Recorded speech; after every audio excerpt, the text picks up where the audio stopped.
નમસ્કાર વિદ્યાર્થી મિત્રો, આજે આપણે આ વિડીયોમાં ધોરણ 6 ની જે નવી સ્વ અધ્યયન પોથી આવેલી છે એમાં ભાગ નંબર 1 અંતર્ગત સમાજ વિષયમાં જે પહેલો પાઠ આપેલો છે સામાજિક વિજ્ઞાનમાં, ચાલો ઇતિહાસ જાણીએ.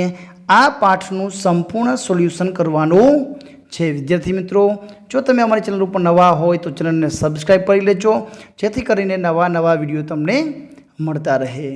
પ્રશ્ન નંબર 1માં આપેલું છે, નીચે આપેલા દરેક પ્રશ્નના ઉત્તર માટે આપેલા વિકલ્પમાંથી સાચો વિકલ્પ પસંદ કરો. નંબર 1, ધાતુ અને પથ્થર પર લખેલા કે કોતરેલા લેખોને શું કહેવામાં આવે છે? તો જવાબ આવશે અભિલેખ. તો જવાબ આવશે સી. નંબર 2, તામ્રપત્ર કયા ધાતુના પતરામાંથી બનાવવામાં આવે છે? તો જવાબ આવશે બી, તાંબાના પતરામાંથી. નંબર 3, ભારતમાં કઈ સદીના પંચમાર્કના સિક્કા મળી આવ્યા છે? તો જવાબ આવશે સી, ઈસવીસન પૂર્વે 5મી સદી. નંબર 4, ઇતિહાસના પુરાતન સ્ત્રોતનું અધ્યયન કરનારને તમે કયા નામથી ઓળખશો? તો ડી, પુરાતત્વ શાસ્ત્રીઓ તરીકે ઓળખીશું. નંબર 5, ગ્રીસના લોકો સિંધુ નદીને શું કહેતા? તો જવાબ આવશે સી, ઇન્ડસ. ઈસવીસન 2021 એટલે ઈસુ ખ્રિસ્તના જન્મ પછીના કેટલા વર્ષ? તો એ 2021 વર્ષ. એના પછીના આપેલા છે વિકલ્પ નંબર 7, ઈસુ ખ્રિસ્તના જન્મ પછીના વર્ષો કયા ટૂંકા નામથી ઓળખાય છે? તો જવાબ આવશે બી, સીઈ. કચ્છમાં ધોળાવીરા ખાતે મળી આવેલ અવશેષો સિંધુ સંસ્કૃતિનું પુરાતન શહેર હશે એવું તમે શાના આધારે કહી શકશો? તો જવાબ બી, ખોદકામ દરમિયાન મળી આવેલા અવશેષોના આધારે. નંબર 9, ભારત નામ આપણને કયા વેદમાંથી જાણવા મળે છે? તો જવાબ આવશે બી, ઋગ્વેદમાંથી જાણવા મળે છે. પ્રશ્ન નંબર 2 એમાં આપણને જોડકા આપેલા છે. વિભાગ અ અને વિભાગ બ ને જોડવાના છે. નંબર 1, પુરાતત્વ શાસ્ત્રીઓ જે ભૂતકાળને જીવંત કરનાર છે? તો જવાબ આવશે સી. બીજું, ફાહિયાન જે વિદેશી મુસાફર હતો? જવાબ આવશે એ. ત્રીજું, ભોજપત્ર?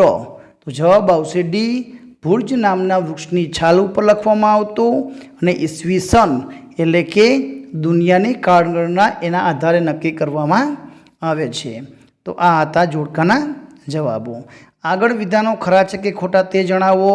એમાં નંબર 1, અશોકના શિલાલેખો ખૂબ જ જાણીતા છે? તો જવાબ આવશે સાચું.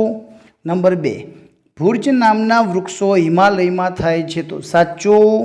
ત્રીજું, ઇન્ડિયા શબ્દ ગંગા નદીના નામ પરથી ઉતરી આવ્યો છે?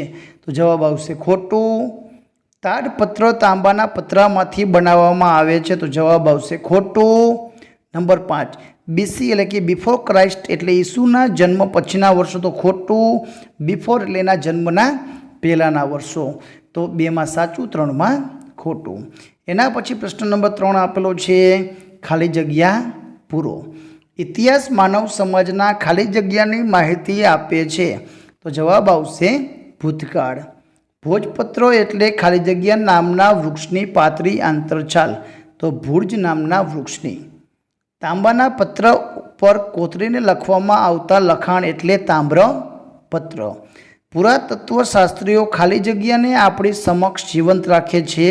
તો ભૂતકાળને.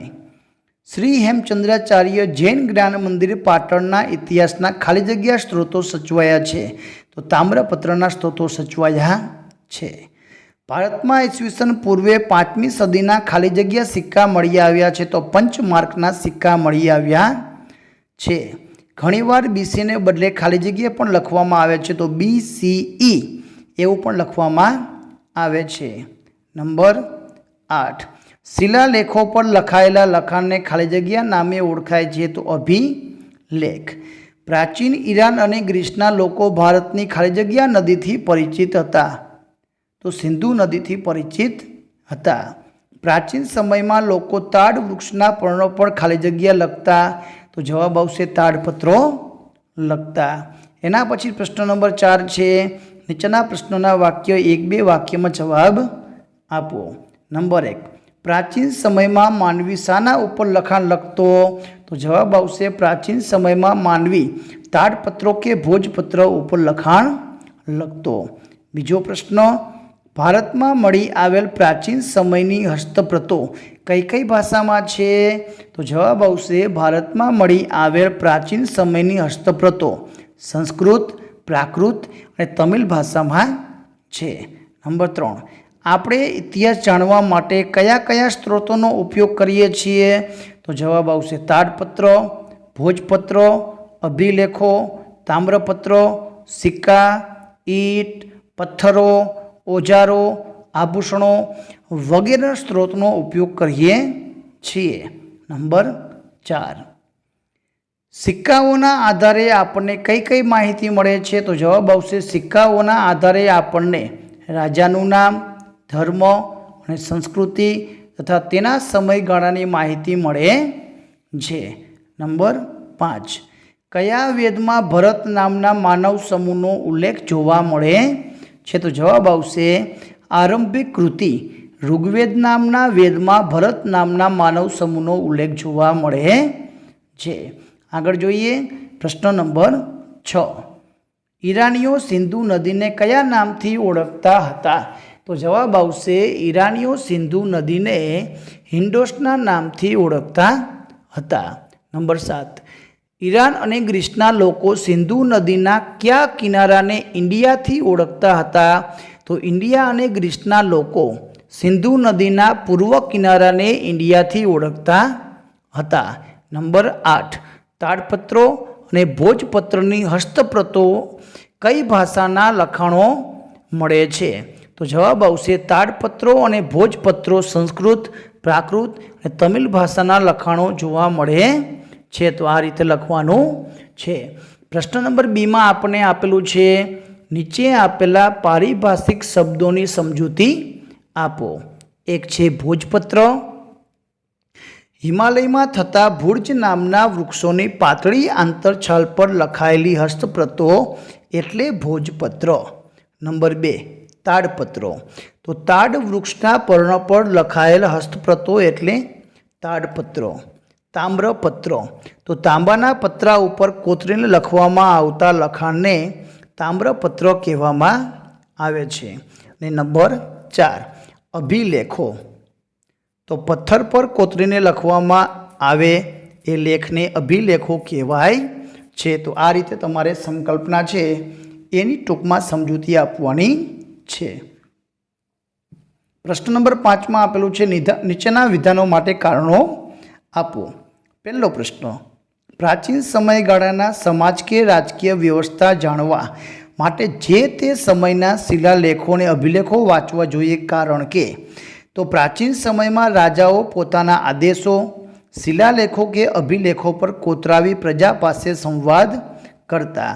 તેઓ તેમના વિજય, ધર્મ અને સંસ્કૃતિની માહિતી અભિલેખો પર અંકિત કરાવતા હતા.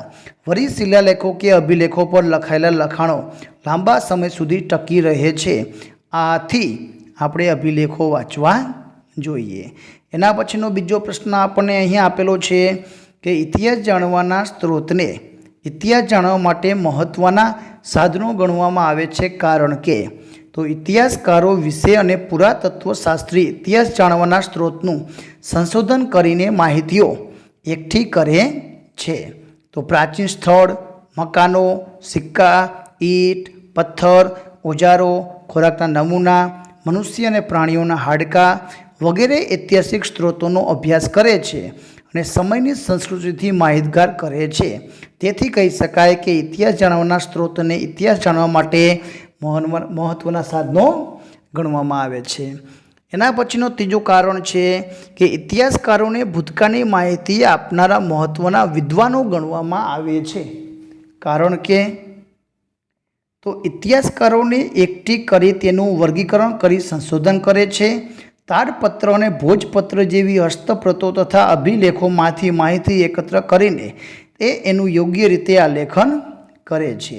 આ ઉપરાંત ઇતિહાસકારો ઇતિહાસને જીવંત કરવા ઐતિહાસિક સ્ત્રોતોનો ઉપયોગ કરીને તે ચોક્કસ માહિતી આપે છે. આના આધારે કહી શકાય કે ઇતિહાસકારો એને વિદ્વાનો પણ ગણવામાં આવે છે। ચોથો પ્રશ્ન છે, પ્રવાસ વર્ણનમાંથી આપણને જે તે પ્રદેશના ઇતિહાસ અને સંસ્કૃતિની માહિતી મળે છે, કારણ સમજાવો।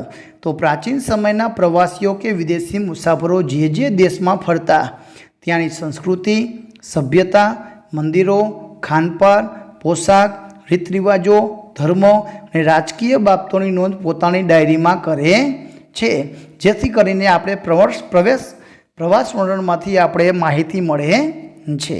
એના પછીનો પ્રશ્ન નંબર 6માં આપણને કીધું છે કે ઇતિહાસના કોઈ પણ સ્ત્રોતને લગતું ચિત્ર સાથેનું લખાણ વર્તમાનપત્ર કે સામયિકમાંથી શોધી તેની નીચે આપેલ ચોરસ ખાનામાં ચોંટાડો અને તેના આધારે પ્રશ્નના જવાબ આપો। વિદ્યાર્થી મિત્રો, આ પ્રવૃત્તિ છે જે તમારે જાતે કરવાની છે। કોઈ પણ ઇતિહાસનો સ્ત્રોત હોય, જૂના જમાનાના કોઈ છાપાનું કટિંગ હોય, લખાણ હોય, કોઈ સિક્કાઓ હોય તો એ લખવાનું છે અને અહીંયા જે તમે માહિતી ચોંટાડો એના આધારે કયા સ્ત્રોત છે, ક્યાંથી માહિતી મળે છે અને કયા સમયગાળાની છે એ તમારે અહીં જવાબ લખવાના છે। તો વિદ્યાર્થી મિત્રો, આ હતું ધોરણ 6 પાઠ નંબર 1 ચાલો ઇતિહાસ જાણીએનું સંપૂર્ણ સોલ્યુશન। વિડીયો ગમે તો લાઇક કરજો, અમારી ચેનલને સબસ્ક્રાઈબ કરજો, બાજુમાં આપેલું બેલ આઇકન દબાવજો જેથી કરીને નવા વિડીયો સૌથી પહેલાં તમને મળી શકે। આભાર, ધન્યવાદ।